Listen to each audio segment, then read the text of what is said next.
Hello，大家好，歡迎嚟到法星社，我係 Jackie。我係 Kadia。上集講咗丙午年嘅流年飛星，今集我哋就講下日主逢丙午年嘅流年，同埋每個月嘅大概運程。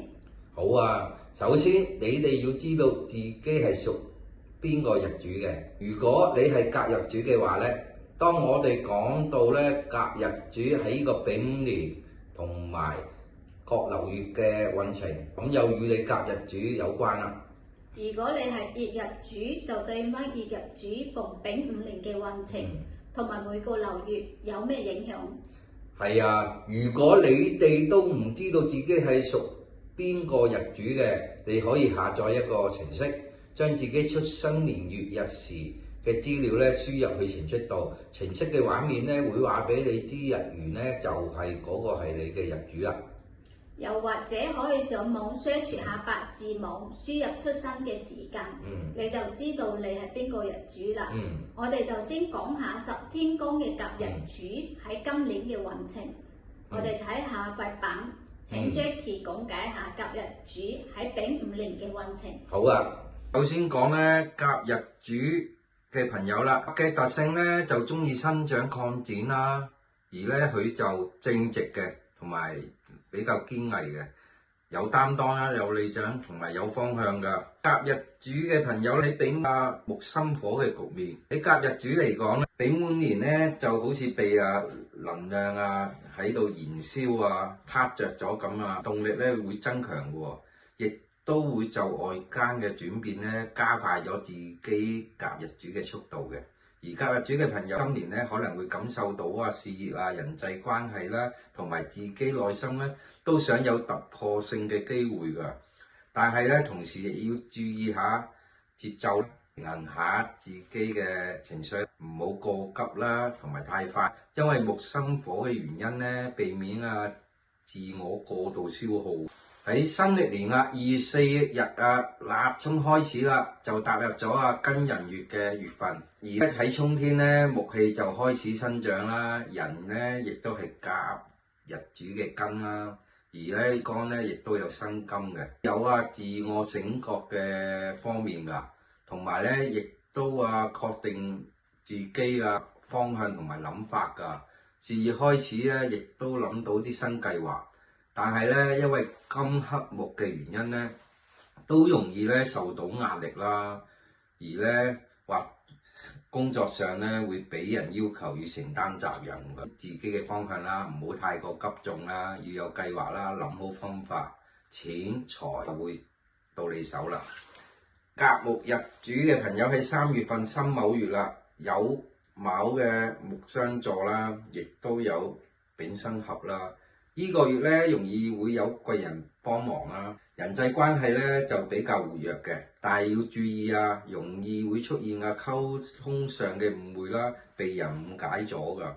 建議咧要保持柔和嘅態度啦，以靜制動啦。另外亦都要注意破財噶。喺4月份啦，壬辰月啦，辰係濕土壬水有3木噶。會幫助到甲木日主嘅朋友咧，會思考咧同埋學習嘅。喺呢個月咧，亦都甲木日主嘅朋友咧會比較沉靜嘅，適合咧整理下自己嘅計劃，學習多啲嘅新事物、新技術，同咧感情上咧都會比較感性嘅。喺5月份啦，癸巳月啦，有巳火啦，火旺嘅月份又有癸水啦，水火相沖嘅。喺呢個月咧，能量就會增強嘅，係突破自己啦，同埋要考驗下或者有壓力嘅時候適應嘅。喺事業方面咧，有可能咧出現新嘅機會啦。雖然有壓力，但係要穩重正所謂穩中求變嘛。呢個月咧能量會增強咗嘅，亦都有突破嘅。但係咧要考驗下壓力因為壓力會存在㗎。但係喺事業上咧，有可能咧會出現新機會嘅喎。雖然有壓力，係咧都要穩中求變啦，同埋咧避免咧有情緒影響到自己嘅決策㗎。喺6月份啦，甲午月啦，午火好旺火勢極強甲木有俾火燒咁樣啊！呢個月咧象徵俾人推動啊，但係咧推動得嚟咧能夠令到你有種動力咧去揾錢㗎，亦都適合甲木日主展露下自己才華啦，擴展下自己事業啦，等可以有機會生財啊嘛。但注意要健康要多啲休息，避免過度攰過度疲勞㗎。喺7月份啦，月尾月啦，天干木生火地支又合火地土咧藏有火木啦，但冇咧上個月火勢咁強，火勢咧開始找互磨呢個月咧適合咧調整下自己啦，修復下之前咁忙碌嘅日子。7月份啦，月尾月啦，天干木生火地支又合火啦，未土中咧有火木啦，但係冇上個月咧咁強嘅火勢啦，火勢開始找互磨。呢個月咧適合咧調整下自己之前比較忙嘅日子啦，同埋適合咧整理好人際關係㗎，諗好自己嘅計劃，亦都要關注下屋企同埋自己心靈上嘅平衡㗎。呢個月咧亦都小心咧出現破財㗎。喺8月份啦，丙申月啦，又係火重嘅月份啦，丙火又透啦，又壓制克金啦，火金交戰喺呢個月咧受到咧外面咧好多挑戰同埋競爭㗎。喺呢個月咧真係要保持冷靜，避免同老細上司客人或者同事衝突㗎。要用智慧啦、冷靜去應對啦，用口才去解決紛爭啦，反而會有轉機、有突破嘅，解除危機啊嘛。喺9月份啦，丁酉月啦，酉金嘅地支天干丁火喺呢個月咧容易會有成果出現嘅喎。喺呢個月適合咧做咧就係喺要收穫之前嘅努力。7月份咧亦都有貴人相助嘅。關於木日主嘅女性朋友啦，感情方面亦要多同伴侶溝通咯。喺10月份啦，戊戌月啦，土非常旺嘅月份嚟嘅，火生土嘅關係啦，甲木日主係比較好嘅月份之一㗎。財運方面咧又可以穩定啦，都適合自己靜落嚟反思下，腳步唔好咁快，反而咧要注意下自己心靈上嘅平衡啦，又可以喺事業上諗好長遠嘅發展，規劃未來啊嘛。而喺11月份啦，己亥月啦，亥水生木，木氣又可以上升啦。喺呢個月咧，財運會增強咗啦，提高咗喎，人緣運亦都好喎。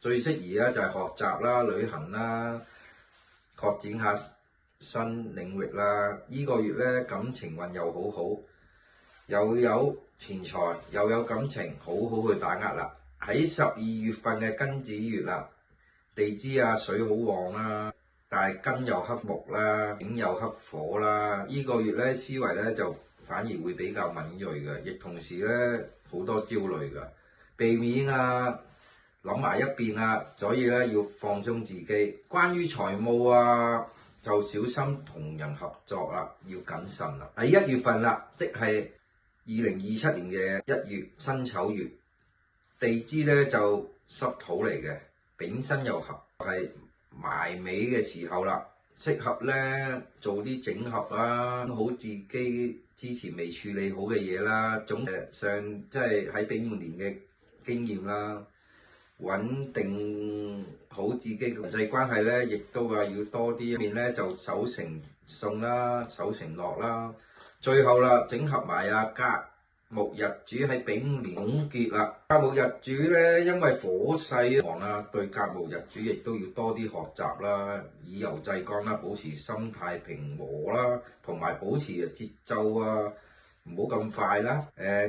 應該要利用有貴人嘅月份啦，就係8月份同埋9月份呢2個月咧，貴人又會出現幫助嘅，可以主動溝通同認識到人，同人火咁旺嘅年份咧，需要多休息調節下自己情緒啦。而水旺嘅月份咧，就要反而靜心去思考啦。總結啦，甲木日整年啦，都會有成長啊同埋突破㗎。而喺壓力之中咧，盡量都會揾到自己節奏嘅，亦都會打算喺未來做好基礎嘅。而咧甲木日主咧喺丙午年咧注意嘅月份咧有3月啦、5月啦、8月同埋12月呢4個月㗎。而好運嘅月份咧有6月啦、9月啦、10月啦、11月啦同埋2027年嘅1月份，總共有5個月㗎。講咗甲木日主啦，喺丙午年嘅運程啦，咁卡莉啊交俾你同大家講解下一個日主乙木嘅運程啦。乙木嘅特性就係外表柔弱，但內在堅毅，有生命力，善於適應環境，順勢而上。乙木日主嘅朋友喺丙午年裏火勢旺，木遇着烈火嘅一年，火能夠光照乙木，令乙木放出光彩。喺今年容易被發現、被推動，更加被考驗嘅年份。總括嚟講，呢一年係成長、突破同自我定位，既有機遇，但都要有智慧去掌握今年。喺新曆嘅2月4日，2月份庚寅月，金木月份，乙木有根，春天開始有新局開啟，思維活躍。乙庚合係工作上適合規劃新方向，適宜定目標，穩步向前。喺呢個月人緣還好，合作嘅機會多。